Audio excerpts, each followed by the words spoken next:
¿Nunca has sentido la necesidad de participar activamente en política? No, eso no.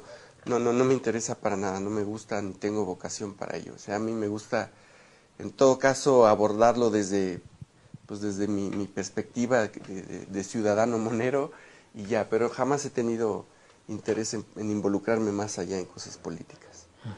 Y al periodismo actual, ¿cómo lo ves? ¿Cómo sientes a los medios de comunicación en general en este momento específico?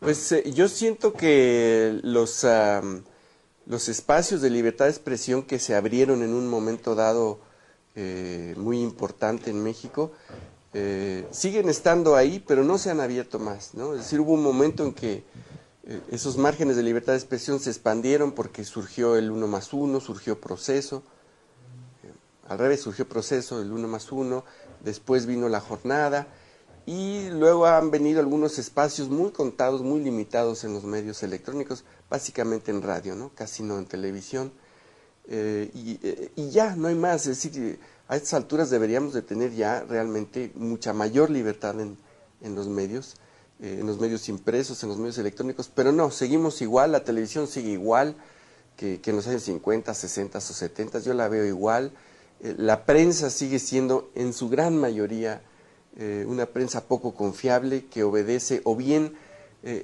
antes la prensa respondía a los intereses del gobierno priista y hoy en general simpatizan con el gobierno panista, pero más que nada responden a los intereses empresariales y sobre todo a los intereses del empresario que compró o que fundó un periódico específico.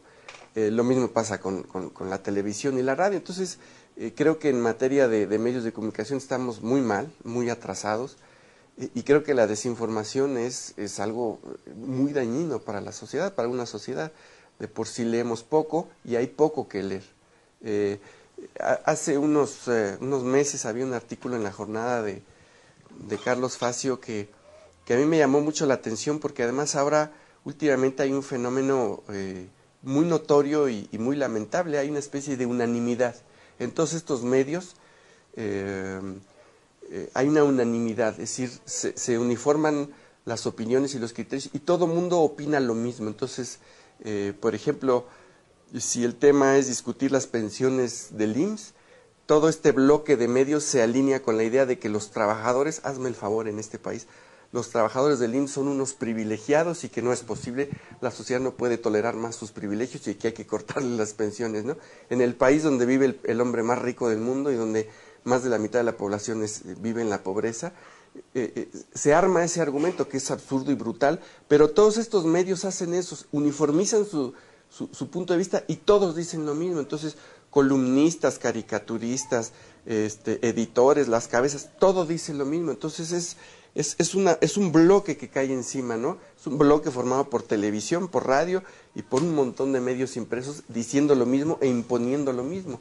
Y, como decía, tenemos apenas unos cuantos medios contados que dicen, que exhiben el punto de vista alterno, pero somos muy pocos los medios en donde podemos decir esas cosas distintas. Sí, que esa imposición de una percepción mediática excluye cualquier posibilidad de diversidad, de pluralidad, y luego plantean el hecho de que quienes tienen posturas distintas parecieran ser los loquitos de la película, ¿no? O sea, los que están absolutamente fuera de ese círculo intelectual en el cual pareciera que es como el síndrome de Jacobo Zabludovsky, cuando él imponía desde la pantalla de televisión la línea y decía qué había que hacer. Ahora tenemos muchos comentaristas, sí, analistas, articulistas que se van por esa línea. Sí, ya no es un Jacobo Zabludovsky, son muchos, y están en televisión, en radio, en los medios, y efectivamente una de las características es que son intolerantes, es decir, no se conforman con actuar en bloque, con disponer de un montón de medios, con tener eco en un montón de medios y lugares, sino que además atacan a quienes disienten. Hay además una estrategia de golpear, de ridiculizar, de descalificar a quien disiente. Creo que además la estrategia va más allá, no nada más es lo que directamente escriben o dicen en sus medios. Creo que además existe una estrategia de Internet, y creo que fue muy claro desde la campaña presidencial de Fox, y que han seguido usando. Hay como un grupito en Internet dedicado a bombardear. Yo supongo que a ti te ha pasado, como estamos abiertos a las opiniones y ponemos nuestros correos electrónicos, de repente te llegan una serie de opiniones muy agresivas, muy iguales, casi redactadas por la misma mano, y todas en el mismo sentido. Entonces, la estrategia incluso abarca Internet, ¿no? Es una estrategia bastante compleja y bastante grande. Pero vamos, su principal rasgo es la intolerancia. Sí, que antes había las plumas gubernamentales que a una orden de los pinos o de gobernación comenzaba a golpear. Ahora pareciera que hay teclas de Internet oficialistas que se dedican en un volumen amplio a reproducir esas ideas y a tratar de conminar a esos columnistas, caricaturistas que no están haciendo las cosas bien, a que recapaciten, a que entiendan esos razonamientos que como... O de plano descalificar. O descalificar, sí, pero parece maquila, parece una cosa de maquila. Ahora, otra de las cosas que hay en todo este asunto, ¿tú cómo percibes el ambiente hoy en comparación, por ejemplo, con el foxismo? ¿No sientes que hoy son más sombríos los días en términos políticos, que las amenazas que siempre se dan respecto a la libertad de expresión parecían hoy estar un poco más densas esas nubes? Bueno, sí, definitivamente. Justamente lo que entregamos mi colega José Hernández y yo para la página en donde colaboramos en la revista Proceso, que se va a publicar la próxima semana, es el paso de Foxilandia a un campo militar. Sí, ¿no? Claro. De un parque de diversiones donde todo es absurdo y todo es ridículo y cómico, a un campo de concentración donde las cosas ya no son tan chistosas, donde son siniestras.